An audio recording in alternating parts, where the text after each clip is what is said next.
بسم اللہ الرحمن الرحیم۔ السلام علیکم پیارے دوستو،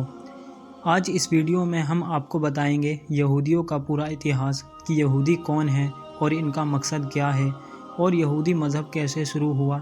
اور یہودی مذہب آخر مسلمانوں سے چاہتا کیا ہے، اور ان یہودیوں نے اپنے سینوں میں کون سا راز چھپایا ہے،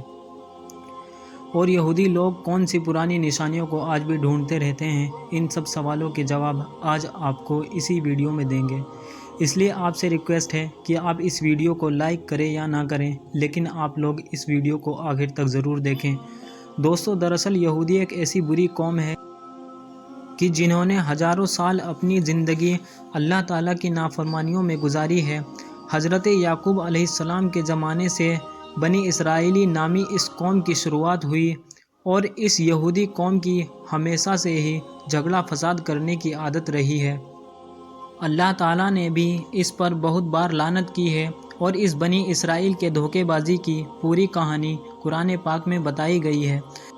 جس کے بعد اس قوم کو حکومت کے پد سے ہٹا دیا گیا اور پھر اس کی جگہ حکومت کا پد مسلمانوں کو سونپ دیا گیا۔ دنیا بھر کی قوموں میں یہودی ایک ایسی قوم ہے جس کو اللہ تعالیٰ نے سب سے بڑا مجرم ٹھہرایا ہے۔ قرآن شریف کو غور سے سمجھنے پر یہودیوں کا جو جرم کھل کر سامنے آتا ہے، آج آپ کو اس ویڈیو میں خود بخود معلوم پڑ جائے گا۔ پیارے دوستو، یہ قوم ہمیشہ وعدے کے خلاف کام کرتی تھی۔ آخرکار طور پہاڑ کو اٹھا کر ان کے سروں پر لٹکایا گیا، لیکن اس کے باوجود بھی ان کے وعدہ توڑنے کا سلسلہ چلتا رہا، اور وہ لوگ قرآن کی آیت کو بیچ کر اپنے گانے بجانے کا شوق پورا کرتے تھے۔ دوسروں کو نیکی کرنے کو کہتے تھے لیکن خود نہیں کرتے تھے۔ اور میرے دوستو، ان کو فرعونیوں کے ظلم سے بچانے اور سمندر میں راستہ دیا جانے کے باوجود بھی یہ لوگ اللہ تعالیٰ کی نافرمانی کرتے رہے، اور جب موسیٰ علیہ السلام طور پہاڑ پر جا کر اللہ تعالیٰ سے بات چیت کرتے تو اس بیچ اس قوم کے لوگ بچھڑے کی پوجا کرنے میں لگ جاتے۔ ان کی اس حرکت کو دیکھ کر اللہ تبارک و تعالیٰ نے موسیٰ علیہ السلام کے ذریعے حکم دیا کہ گائے کو ذبح کرو۔ یہ سن کر لوگ حیران ہو گئے، اور ان لوگوں نے موسیٰ علیہ السلام سے کہا کہ آپ جائیے اور اللہ تعالیٰ کا صحیح حکم لے کر آئیے۔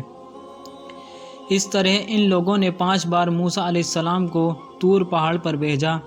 صرف اس لیے کیونکہ وہ لوگ گائے کو ذبح کرنے سے بچنا چاہتے تھے، اور وہ لوگ کھلے عام کہتے تھے کہ وہ اپنی آنکھوں سے دیکھے بغیر اللہ پر ایمان نہیں لائیں گے۔ خیر دوستو،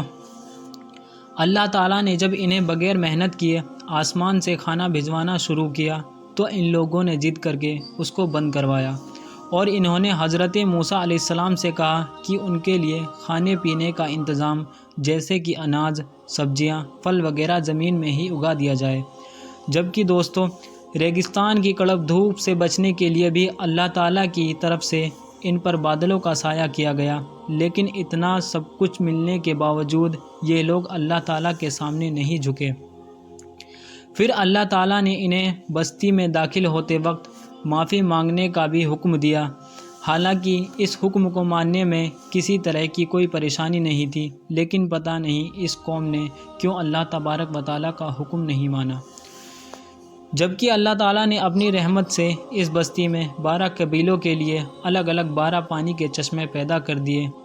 تاکہ ان لوگوں کے بیچ پانی کو لے کر کبھی جھگڑا نہ ہو، مگر اس احسان کے باوجود بھی وہ لوگ اللہ تعالیٰ کے تمام نبیوں کی برائی کرتے رہے، آسمان سے بھیجے گئے پیغمبروں کو قتل کرنے اور انہیں پھانسی پر لٹکانے سے بھی باز نہیں آتے تھے، اور انہوں نے ہی حضرت یحییٰ علیہ السلام کو قتل کروا دیا تھا، اور حضرت عیسیٰ علیہ السلام کو صلیب پر لٹکانے کا پلان بھی انہی لوگوں نے بنایا تھا۔ لیکن اللہ تعالیٰ نے حضرت عیسیٰ علیہ السلام کو آسمان کی طرف اٹھا لیا تھا، اور انہی یہودیوں نے عیسیٰ علیہ السلام سمجھ کر ان کے جیسے ہم شکل کو سولی پر چڑھا دیا۔ یہ کہتے تھے کہ پیغمبر صرف بنی اسرائیل کے لوگوں میں سے ہی ہو سکتا ہے، اس لیے وہ بنی اسماعیل کے پیغمبر حضرت محمد صلی اللہ علیہ وسلم پر ایمان نہیں لائے، اور حضرت جبرائیل علیہ السلام کو 1 نمبر کا دشمن مانتے تھے، اس لیے کیونکہ حضرت جبرائیل علیہ السلام وحی کے ذریعے ان لوگوں کی پلاننگ کی خبر اللہ تعالیٰ کے نبیوں کو دیتے تھے، اور یہودی یہ تک کہتے ہیں کہ حضرت جبرائیل علیہ السلام نے نبوت کے لیے کسی غلط انسان کو چنا ہے، معاذ اللہ۔ اور دوستو، نبی کریم صلی اللہ علیہ وسلم کی مجلس میں ان کی کسی آدمی کے منہ سے سچی بات نکل بھی جاتی تھی تو وہ بعد میں انہیں برا بھلا کہتے تھے، اور بڑے دعوے سے اس قوم کے لوگ کہتے تھے کہ ہم اللہ تعالیٰ کے چہیتے ہیں اور جہنم کی آگ ان کو کبھی نہیں چھوئے گی۔ حالانکہ اس یہودی قوم کے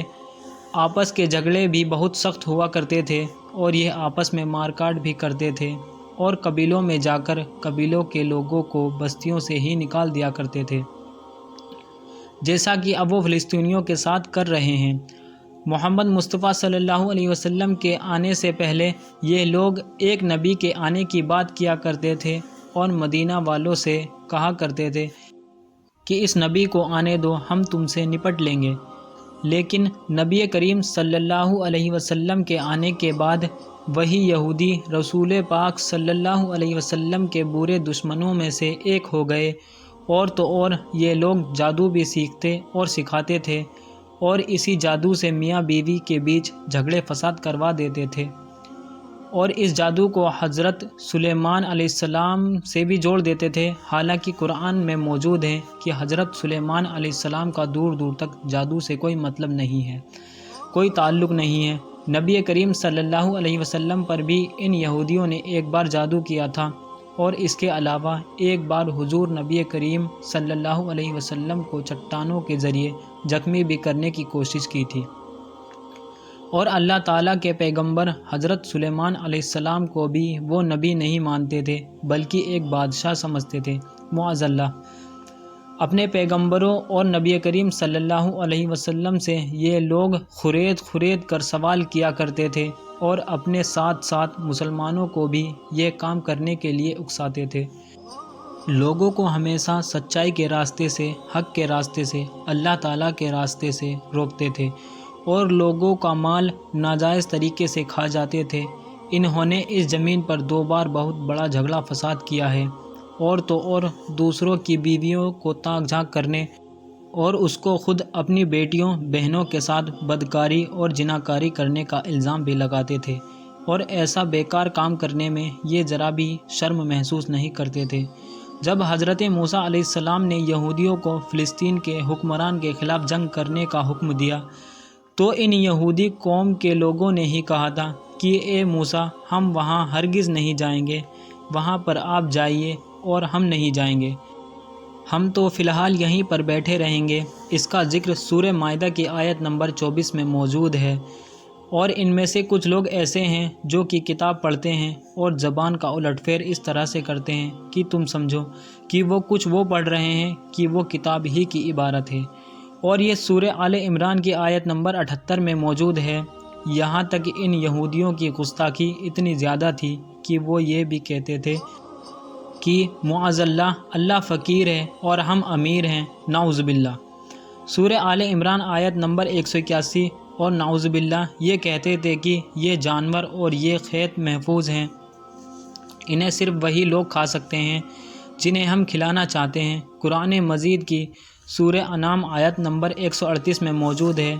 اور میرے دوستوں، ان میں سے ایک جماعت یہ کہتی تھی کہ نبی کریم صلی اللہ علیہ وسلم پر جو کچھ بھی نازل ہوا ہے اس پر صبح ایمان لاؤ اور شام کو انکار کر دو، معاذ اللہ۔ سورہ آل عمران آیت نمبر 72 میں موجود ہے۔ دوستو، ایک زمانہ تھا کہ یہ قوم اللہ تعالیٰ کی سب سے پسندیدہ قوم تھی، لیکن ان کی اپنے گھنونے کاموں کی وجہ سے اللہ تعالیٰ نے ان کو حکومت سے ہٹا دیا۔ اور میرے دوستو، یہودی کیونکہ قرآن پاک کو نہیں مانتے، اس لیے انہیں پتہ نہیں ہے کہ ہم اللہ تعالیٰ کی بارگاہ سے ٹھکرائے ہوئے ہیں، اور یہ اپنے آپ کو آج بھی اللہ تعالیٰ کے نزدیک پسندیدہ سمجھتے ہیں، اور وہ یہ کہتے ہیں کہ ہم اللہ تعالیٰ کے نزدیک اللہ تعالیٰ کی سب سے پسندیدہ اور چہیتی قوم ہے۔ اور میرے دوستو، اللہ تعالیٰ نے اس قوم کو بہت سارے انعام سے نوازا ہے، اور انہی میں سے ایک تابوت سکینہ بھی ہے۔ اور میرے دوستو، تابوت سکینہ کیا ہے، اس پر بھی ہم آپ کو پورے ڈیٹیل میں ویڈیو بنا کر اسی چینل دین سے ہدایت پر اپلوڈ کریں گے۔ دوستو ویڈیو پسند آئی ہو تو ویڈیو کو لائک کریں، کمنٹ کریں اور زیادہ سے زیادہ شیئر کریں اور انشاءاللہ چینل کو ضرور سبسکرائب کریں۔